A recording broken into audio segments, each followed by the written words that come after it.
ઓમ નમઃ શિવાય વિદ્યાર્થી મિત્રો આગળ લેખન વિભાગમાં આપણે નિબંધ વિશે જોઈ ગયા. આજે આપણે વિચાર વિસ્તાર વિશે જોઈશું. મિત્રો, સૌપ્રથમ આપણે વિચાર વિસ્તાર એટલે શું એ સમજી લઈએ. કહેવત અને સુવાક્યની જેમ કાવ્ય પંક્તિઓ પણ એક બે વાક્યમાં ઘણું બધું કહી જાય છે. આવી કાવ્ય પંક્તિઓને સમજાવવાની લેખન પદ્ધતિ એટલે વિચાર વિસ્તાર, કે આપણે એને અર્થ વિસ્તાર પણ કહી શકીએ. મિત્રો, કાવ્યની આવી સારી પંક્તિ કે કોઈક વિચારમાં કંઈક ભાવાર્થ રહેલો હોય છે. આ ભાવાર્થને સરળ ભાષામાં સમજાવવો એટલે અર્થ વિસ્તાર. પણ એક વસ્તુ તમને ખાસ કહીશ મિત્રો, કે આ અર્થ વિસ્તાર આપણે માત્ર પરીક્ષામાં સારા માર્ક્સ મેળવવા માટે જ નહીં, પરંતુ આ અર્થ વિસ્તારને આપણે આપણા જીવનમાં ઉતારવાના છે, જેનાથી આપણું જીવન સારું બનશે, આપણે જીવનમાં આપણું વ્યક્તિત્વ સુધરશે. મિત્રો, આ પંક્તિઓ થોડામાં ઘણું બધું કહી જાય છે. આ પંક્તિમાં રહેલા બોધને આપણે સમજીએ અને જીવનમાં ઉતારીએ તો આપણું વ્યક્તિત્વ ખીલી ઉઠે છે. તે આપણા મનમાં રહેલા ખરાબ વિચારને હટાવી આપણને સારા માણસ બનાવે છે. હવે આપણે વિચાર વિસ્તાર કે અર્થ વિસ્તાર કરતી વખતે ધ્યાનમાં રાખવાની કેટલીક બાબતોને સમજીએ. સૌપ્રથમ તો વાંચવું અને વિચારવું. તો વાંચવું અને વિચારવું એ વિચાર વિસ્તારની પાયાની બાબત છે. મિત્રો, આપેલ પંક્તિને એકવાર વાંચો, ફરી એકવાર વાંચો, ના સમજાય તો ફરી એકવાર વાંચો અને વિચારો કે પંક્તિ દ્વારા કવિ આપણને શું સમજાવવા માગે છે. છતાં પણ ના સમજાય તો ગભરાશો નહીં. આપેલ પંક્તિના શબ્દના અર્થને સમજો અને કાવ્ય પંક્તિમાં કયો મુખ્ય વિચાર રહેલો છે તેને પકડો. આ વાત આપણે કેટલાક ઉદાહરણો દ્વારા સમજીએ. આવ નહીં આદર નહીં, નહીં નયનમાં ને, તે ઘેર કદી ના જઈએ, ચાહે કંચન વર્ષે મેં. તો અહીંયા એટલું તો આપણને ખ્યાલ આવી જાય છે એકવાર વાંચતા જ, કે કોઈક એવા ઘરે ના જવાની વાત છે. બાકીના શબ્દો આપણે સમજી લઈએ તો આવ નહીં એટલે કે આવકાર ના હોય, આદર નહીં એટલે કે આપણનું કોઈ સન્માન ના હોય, આપણું માન ના હોય, નહીં નયનમાં ને, નયન એટલે આંખ અને ને એટલે પ્રેમ, એમની આંખોમાં આપણા માટે પ્રેમ ના હોય તેવા ઘરે આપણે ના જવી જોઈએ. ચાહે કંચન વર્ષે મેં, ભલે ને પછી ત્યાં સોનાનો વરસાદ જ કેમ ના થતો હોય. તો અહીંયા આપણને કવિ પંક્તિમાં શું કહેવા માગે છે એ આપણને ખબર પડી ગઈ છે. બીજું એક ઉદાહરણ જોઈએ. આજ કરશું કાલ કરશું, લંબાવો નહીં દાડા, વિચારો કરતાં વિધ્નો મોટા, આવે વચમાં આડા. તો ઘણીવાર આપણે આજનું કામ કાલ ઉપર છોડીએ છીએ, કાલનું કામ પરમ દિવસ ઉપર છોડીએ છીએ. તો આવું કરવાથી શું થશે? આપણું કામ પૂરું થશે? ના, ઉપરથી સંકટો વધારે આવશે, કામ વધારે ભેગું થશે. એ પણ આપણને અહીંયા ખબર પડી જાય છે. બીજું એક ઉદાહરણ જોઈએ. મિત્ર એવો શોધવો ઢાળ સરીકો હોય, સુખમાં પાછળ પડી રહે, દુઃખમાં આગળ હોય. તો અહીંયા પણ ખ્યાલ આવી જાય છે કે મિત્ર સાચો મિત્ર શોધવાની વાત છે, કે સુખમાં આપણી ભલે આપણી સાથે ના હોય પણ સંકટ સમયે આપણી સાથે હોય એવો મિત્ર શોધવો જોઈએ. પણ એક શબ્દ છે કે ઢાળ સરીકો હોય. તો ઢાળ એટલે શું? તો યુદ્ધમાં લડતી વખતે તલવારનો ઘા સામે રક્ષણ આપવા માટે જે સાધન હોય એને આપણે ઢાલ કહીએ છીએ. બીજું એક ઉદાહરણ જોઈએ કે હિન જન્મે નહીં હિન માનવ, કે હિન કર્મે કરી હિન માનવ. એટલે કે હિન જન્મે, હિન એટલે કે નીચા કુળનું, નીચું, કે નીચા કુળમાં જન્મવાથી માણસ કંઈક નીચો નથી બની જતો, એ ખરાબ ગણાતો નથી. શેનાથી ગણાય છે? તો હિન કર્મે એટલે કે ખરાબ કર્મો કરવાથી માણસનો સારો છે કે ખરાબ એ નક્કી થવું જોઈએ, નહીં કે તેના ખરાબ કુળમાં, નીચા કુળમાં જન્મવાથી. બરાબર મિત્રો? તો આ રીતે આપણને પહેલાં મહત્ત્વની વસ્તુ એ છે કે સૌપ્રથમ કાવ્ય પંક્તિમાં આપેલા અર્થને સમજવો. મુખ્ય વિચારને સમજી લીધા પછી એમાંથી આપણને શું બોધ મળે છે, શું શીખવા મળે છે, એને પણ અલગ તારવી લો. ત્યારબાદ જે પંક્તિ આપણને આપી છે એને અનુરૂપ દૃષ્ટાંતો, કહેવતો યાદ કરવાના છે. લખવાના નથી હો મિત્રો, હાલ યાદ કરવાના છે. જો મિત્રો પહેલાં રફકામ કરવાનું છે, ગણિતમાં કરો છો એમ પહેલાં મૌલિક મુદ્દાઓ નક્કી કરો.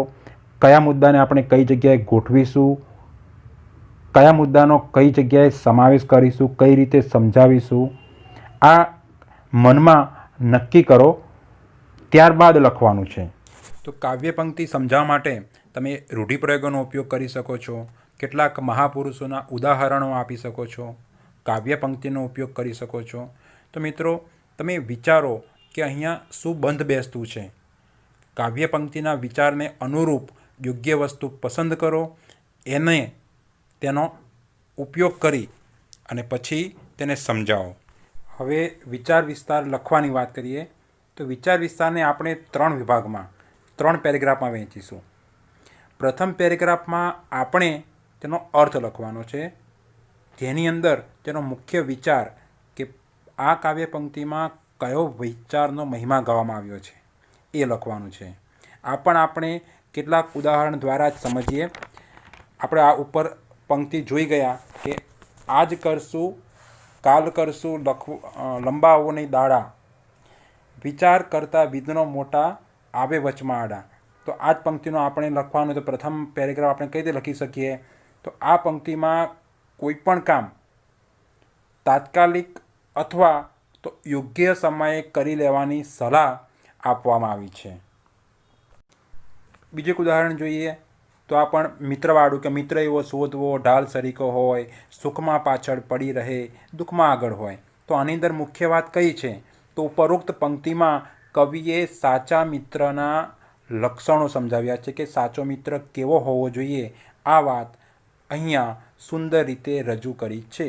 તમે આ રીતે લખી શકો. બીજું એક ઉદાહરણ જોઈ લઈએ. સિદ્ધિ તેને જય વરે જે પરસેવે નાય. પરસેવે નાય એટલે કે પરિશ્રમ કરે, અને સિદ્ધિ એટલે કે સફળતા તેને મળે છે કે જે પરસેવે નાય છે. તો આને આપણે કઈ રીતે રજૂ કરી શકીએ? તો ઉપરોક્ત પંક્તિમાં કવિએ શ્રમનો મહિમા ગાયો છે કે જે માણસ પરિશ્રમ કરે છે તેને જ સિદ્ધિ હાંસલ થાય છે. તો આ રીતે પ્રથમ પેરેગ્રાફમાં આપણે કાવ્ય પંક્તિમાં રજૂ થયેલ મુખ્ય વિચાર દર્શાવવાનો છે. ત્યારબાદ બીજો પેરેગ્રાફ. બીજા પેરેગ્રાફમાં જે વિચાર રજૂ થયેલો છે તેને કેટલાક દૃષ્ટાંતોના ઉદાહરણ દ્વારા આપણે સમજાવવાનો છે. હવે આ પણ આપણે જોઈશું એક ઉદાહરણ દ્વારા. આવ નહીં આદર નહીં, નહીં નયનોમાં ને, તે ઘેર કદી ના જઈએ કંચન વર્ષે મેં. તો આ પંક્તિમાં આપણે પહેલાં તો શું કહેવામાં આવ્યું છે એ જોઈ લઈએ. તો કવિ કહે છે કે જેઓ આપણને આવકાર આપે નહીં, આદર આપે નહીં અને જેની આંખોમાં આપણા માટે પ્રેમ ના હોય, તેમના ઘેર સોનાનો વરસાદ વરસતો હોય તો પણ આપણે ના જવું જોઈએ. આ વાત કવિએ આ પંક્તિમાં સુંદર રીતે સમજાવી છે. પ્રથમ પેરેગ્રાફ પૂરો. હવે આવ્યો બીજો પેરેગ્રાફ કે જેની અંદર આપણે આ અર્થને વિસ્તારપૂર્વક સમજાવવાનો છે. તો આપણે કહી શકીએ કે દરેક મનુષ્યને પોતાનું સ્વમાન વહાલું હોવું જોઈએ. કોઈ શ્રીમંત વ્યક્તિના ઘેર જવામાં આપણું સ્વમાન જળવાતું ન હોય તો આપણે ત્યાં જવું જોઈએ નહીં. હવે આ વસ્તુ આપણે કેટલાક ઉદાહરણ, કહેવતનો ઉપયોગ કરીને પણ જણાવી શકીએ કે પ્રેમ વગરના પકવાન કરતાં સ્નેહના સૂકા રોટલામાં વધારે મીઠાશ હોય છે. કોઈ જગ્યાએ આપણે જઈએ તે પણ પકવાન ભલે 1000 હોય પણ પ્રેમ ના હોય તો એ ખાવા મજા નહીં આવે. એના કરતાં ભાવથી મળેલો સૂકા રોટલાની મીઠાશ વધારે હોય છે. આપણે કોઈક મહાપુરુષના ઉદાહરણ પણ આપી શકીએ કે ભગવાન શ્રી કૃષ્ણે દુર્યોધનના મહેલના મેવા મીઠાઈ આરોગવાનું ટાળીને શું પસંદ કર્યું હતું? તો વિદુરના ઘેર જઈને ભાજી ખાવાનું પસંદ કર્યું હતું. કેમ? કે દુર્યોધનના ત્યાં ભલે પકવાનો હતા પણ એમના માટે એમની આંખોમાં પ્રેમ ન હતો. જ્યારે વિદુરના ઘરે જે ભગવાનને જોઈતું હતું, સન્માન જોઈતું હતું, એમની આંખોમાં પ્રેમ હતો, એટલા માટે ભગવાન વિદુરના ત્યાં ગયા હતા. તો આ રીતે તમે વચ્ચેના પેરેગ્રાફમાં એટલે કે બીજા પેરેગ્રાફમાં આપેલ પંક્તિના અર્થને વિસ્તારપૂર્વક રજૂ કરી શકો છો, સમજાવી શકો છો. હવે મિત્રો, ત્રીજા પેરેગ્રાફમાં આપણે લખીશું બોધ. આ પંક્તિ દ્વારા આપણને શું શીખવા મળે છે તે, અથવા તો તે પંક્તિ બાબતે તમારું મંતવ્ય આપણે અર્થ વિસ્તારના ત્રીજા પેરેગ્રાફમાં લખીશું. છે કંઈ અઘરું? હવે આપણે જોઈએ આ જ પંક્તિમાં આપણે બોધ શું લખી શકીએ, આપણને શું બોધ મળે છે. તો આપણે આપણું સ્વમાન સાચવવા માટે જે કંઈ નુકસાન વેઠવું પડે તે વેઠી લેવું જોઈએ, પરંતુ સ્વમાનના ભોગે મળનાર મોટામાં મોટા આતિથ્યનો પણ સ્વીકાર કરવો જોઈએ નહીં. એવો પણ આપણને શીખવા મળે કે આપણા ઘેર આવનારનું આપણે પ્રેમ, આદર અને સ્નેહથી સ્વાગત કરવું જોઈએ. હવે મિત્રો, કેટલીક કોમન વસ્તુઓની વાત કરીએ તો પહેલી વસ્તુ તો જોડણી, વિરામચિહ્નો કે વાક્યરચનામાં ભૂલ ના રહી જાય તેનું ધ્યાન રાખવું જોઈએ. આપણી જે લખ્યું છે એની ભાષા સાદી અને સરળ હોવી જોઈએ. બીજી એક વસ્તુ કે આ નિબંધ નથી, અર્થ વિસ્તાર છે, એટલે કે બિનજરૂરી લાગે એવું કશું ના લખવું જોઈએ. જે વિષય, જે મુદ્દો આપણે પકડ્યો છે એ ગાડી પાટા પરથી ઉતરી ના જાય એનું ધ્યાન રાખવું જોઈએ. એ જ વિષયને પકડી રાખવો જોઈએ. મહત્ત્વની એક પણ બાબત રહી ના જવી જોઈએ, એનું પણ ધ્યાન રાખવું જોઈએ. હવે આપણે આ તમામ મુદ્દાઓને ધ્યાનમાં રાખી અને એક અર્થ વિસ્તાર લખીશું. ઉગે કમળ પંકમાં, તદપી દેવ શિરે ચડે, નહીં કુળથી કિંતુ મૂલ્ય મૂલવાય ગુણો વડે. તો પ્રથમ પેરેગ્રાફમાં આપણે તેનો અર્થ લખવાનો છે. તો શું લખીશું? તો આ પંક્તિમાં કવિ કહે છે કે કમળ કાદવમાં ઉગતું હોવા છતાં તે દેવના શિરે ચડે છે. દેવને શિરે બેસવાનું સદભાગ્ય તેના કુળને લીધે નહીં, પરંતુ તેના ગુણને લીધે મળે છે. હવે આ જ વસ્તુને આપણે વિસ્તારપૂર્વક સમજાવવાની છે. તો મનગમતા કુળમાં જન્મ ધારણ કરવો એ માણસના હાથની વાત નથી. એટલે માણસનું મૂલ્ય તેના ગુણો વડે જ થાય છે, તેના કુળ વડે નહીં. માણસ પોતાની હોશિયારીથી, મહેનતથી, ખંતથી, સત્યનિષ્ઠાથી અને વિવેકથી આગળ વધી શકે છે.